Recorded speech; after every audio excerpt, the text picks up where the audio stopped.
Гамәлдәр. 7-нче бүлек. Иң баш рухани Стефандан. Был гаепләүдәр дөрөҫмө? Тип һораны.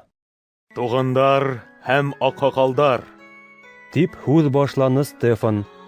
тыңлағыҙ.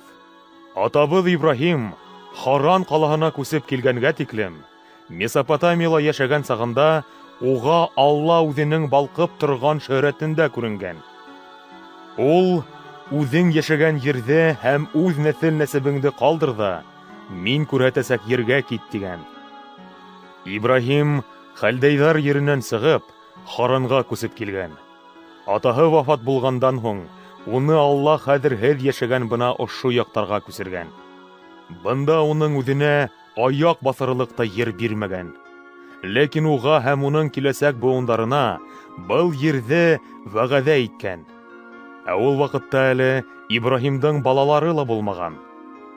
Алла уға: «Һинең киләсәк быуындарың сит ерҙә килмешәк буласаҡ. 400 йыл ҡоллоҡта иҙелеп йәшәйәсәк» тип әйткән. Әммә мин, тигән Алла, уларҙы ҡоллоҡта тотасаҡ халыҡты хөкөм итәсәкмен. Шунан һуң улар ул илдән сығасаҡ һәм был ерҙә миңә хеҙмәт итәсәк. Алла Ибраһим атабыҙ менән килешеү төҙөгән һәм шул килешеүҙең билдәһе итеп сөннәткә ултыртыу йолаһын биргән. Шулай итеп, Исхаҡ тыуғандың 8-нче көнөндә атаһы Ибраһим уны сөннәткә ултыртҡан. Ошо рәүештә Исхаҡ Яҡупты, ә Яҡуп буласаҡ 12 ырыу башлығын сөннәтләгән. Шул ырыу башлыҡтары көнләшеп Йософто Мысырға һатып ебәргән. Әммә Алла уның менән булған. Уны барлыҡ бәләләренән ҡотҡарып торған. Алла Йософто зирәк аҡыллы итеп, уға Мысыр батшаһы Фирғәүендең яҡшы мөнәсәбәтен яуларға мөмкинлек биргән. Фирғәүен иһә уны Мысырға һәм үҙенең һарайына идара итергә тәғәйенләнгән. Бөтә Мысырға һәм Ханаан еренә ҙур афәт килгән. Аслыҡ башланған. Беҙҙең ата-бабаларыбыҙ ризыҡ таба алмаған. Яҡуп Мысырҙа ашлыҡ барлығын ишеткәс, ул илгә ата-бабаларыбыҙҙы ебәргән. Улар 2-нсе тапҡыр барғас, Йософ ағай-энеләренә үҙенең кемлеген асҡан һәм Фирғәүен Йософтың ғаиләһе тураһында белгән. Йософ хәбәр ебәреп, атаһы Яҡупты һәм бөтә ғаиләһен 75 йәнде үҙ янына саҡырған. Яҡуп Мысырға күсеп барған һәм үҙе лә, ата-бабаларыбыҙ ҙа үлгәнсе шунда йәшәгән. Үлгәс, уларҙы Сихем ҡалаһына алып килеп, унда йәшәгән Емор улдарынан көмөш аҡса түләп, Ибраһим һатып алған ҡәбергә һалғандар. Ибраһимға Алла биргән вәғәҙәнең ғәмәлгә ашыу ваҡыты яҡынлашҡан һайын, Мысырҙа беҙҙең халыҡтың һаны арта барған. Был хәл Йософты белмәгән бүтән бер батша хакимлыҡ итә башланға тиклем дауам иткән. Ул батша беҙҙең нәҫелгә ҡарата мәкер тотҡан, ата-бабаларыбыҙҙы йәберләгән һәм яңы тыуған сабыйҙарҙы йәшәтмәҫ өсөн ташларға мәжбүр иткән. Шул ваҡытта Муса тыуған. Ул бик матур бала булған. 3 ай буйы үҙ атаһы йортонда тәрбиәләнгән. Ә сығарып ташланғас, Мусаны Фирғәүен ҡыҙы табып ала һәм үҙ улылай күреп тәрбиәләй. Муса Мысыр иленең бөтә ғилемдәренә өйрәтелә. Һүҙҙә лә, эштә лә ҡеүәтле була. 40 йәш тулғас, уның күңелендә үҙ туғандары, Израиль халҡы янына барыу теләге уяна. Улар янында булғанда, бер Мысырлының Израиль кешеһен рәнйетеүен күрә һәм уны яҡлай. Ул Мысыр кешеһен үлтереп, уның өсөн үс ала. Алла минең аша уларға ҡотолоу бирәсәген туғандарым аңлар тип уйлай Муса. Ләкин улар аңламай. 2-нсе көндө 2 Израиль кешеһенең һуғышҡанын күреп, яндарына килгән. Тегеләрҙе татыулаштырырға теләп, «Һеҙ туғандар бит, ниңә бер-берегеҙҙе туҡмайһығыҙ?» тигән. Әммә үҙенең иптәшен рәнйетеүсе Мусаны төртөп ебәреп, «Һине беҙҙең өҫтән етәксе һәм хөкөмдар итеп кем билдәләне?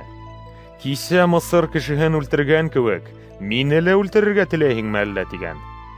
Муса был һүҙҙәрҙе ишеткәс, ҡасып киткән һәм Мадиам ерендә килмешәк булып йәшәй башлаган. Унда уның 2 улы тыуган. 40 йыл үткәс, Синай тауынан алыҫ булмаған сүлдә, янып торган күгән ҡыуағы ялҡынында уға бер фәрештә күренгән. Муса быны күреп бик ғәжәпләнгән. Инде ҡарарға тип яҡыныраҡ барғас, Раббының: «Мин һинең ата-бабаларың табынған Алла. Мин Ибраһим, Исхак һәм Яҡуптың Аллаһы» тигән ауызын ишеткән. Муса ҡурҡыуынан ҡалтыранып, күтәрелеп ҡарарға ла батырсылыҡ итә алмаған. Раббы уға: «Аяҡ кейемеңде сис, сөнки һин баҫып торған ер изге урын. Мин халҡымдың Мысырҙа йәберләнгәнен күрҙем. Әйе, мин быны күрҙем, халҡымдың иңрәүен ишеттем, һәм уны ҡотҡарырға тип ергә төштөм. Юлға сыҡ, мин һине Мысырға ебәрәм» тигән. «Һине беҙҙең өҫтән етәксе һәм хөкөмдар итеп кем билдәләне?» тип Израилдәр кире ҡаҡҡан шул уҡ Мусаны Алла күгән ҡыуағында күренгән фәрештә арҡалы башлыҡ һәм азат итеүсе итеп ебәргән дә инде. Мысыр ерҙәрендә, Ҡыҙыл диңгеҙендә һәм 40 йыл буйына сүлдәрҙә мөғжизәләр, хикмәттәр күрһәтеп, уларҙы Мысырҙан алып сыҡҡан. Израиль халҡына: «Алла һеҙгә нәҫелегеҙҙән минең кеүек пәйғәмбәр сығарасаҡ» тип әйткән дә шул Муса. Синай тауында фәрештә менән булып, ул әйткән һүҙҙәрҙе сүлдә йыйылған ата-бабаларыбыҙға тап бына ошо Муса еткергән. Беҙгә тапшырыу өсөн ул йәшәү биреүсе һүҙҙәрҙе ҡабул итеп алған. Ата-бабаларыбыҙ Муса әйткәнде тыңламаған, уны кире ҡаҡҡан һәм ҡабат Мысырға китергә теләгән. Муса тауҙа булғанда Һарунға: «Юлыбыҙҙа беҙҙе алып барасаҡ илаһтар яһа. Беҙҙе Мысырҙан алып сыҡҡан Муса менән ни булғанын да белмәйбеҙ» тигәндәр. Шунан һуң быҙау ҡиәфәтле һын яһап, ошо һынға ҡорбан килтергәндәр һәм үҙ ҡулдары менән яһаған әйбергә ҡарап, күңел асҡандар. Алла иһә уларҙан йөҙ сөйәргән һәм уларҙы йондоҙҙарға табынырға ҡалдырған. Пәйғәмбәрҙәрҙең яҙмаларында Алла былай тип әйтә: «Эй Израиль халҡы, 40 йыл буйы сүлдә малдар һуйып, миңә тип ҡорбан килтерҙегеҙме? Юҡ, табыныр өсөн үҙегеҙ яһаған шул һындарҙы, Вавилондың Молох илаһының сатырын һәм Римфан илаһығыҙ йондоҙон һеҙ күтәреп йөрөнөгөҙ. Шуға күрә мин һеҙҙе Вавилондан да арыраҡ һөрәсәкмен. Ата-бабаларыбыҙҙың сүлдә шаһитлыҡ сатыры булған» тип һүҙен дауам итте Стефан. Ул сатыр Алла Мусаға бойорғанса, уға күрһәтелгән өлгө буйынса яһалған булған. Беҙҙең ата-бабаларыбыҙ уны үҙҙәренең ата-бабаларынан ҡабул итеп алған. Улар Ешуа етәкселегендә сатырҙы халыҡтарын Алла ҡыуып сығарған ергә алып барған. Сатыр Дауыт батша көндәренә тиклем шунда ҡалған. Алла Дауытты яҡын күргән һәм Дауыт Израилдәр өсөн изге торлаҡ йорт һалырға тип унан рөхсәт һораған. Был йортто Аллаға Сөләймән һалған. Әммә Аллаһы Тәғәлә ҡул менән яһалған ҡоролмаларҙа йәшәмәй. Пәйғәмбәр әйткәнсә: «Күк минең тәхетем, ә ер минең аяҡ терә урыным. Һеҙ миңә ниндәй йорт һала алырһығыҙ, ти Раббы? Минең йәшәй торған урыным ниндәй?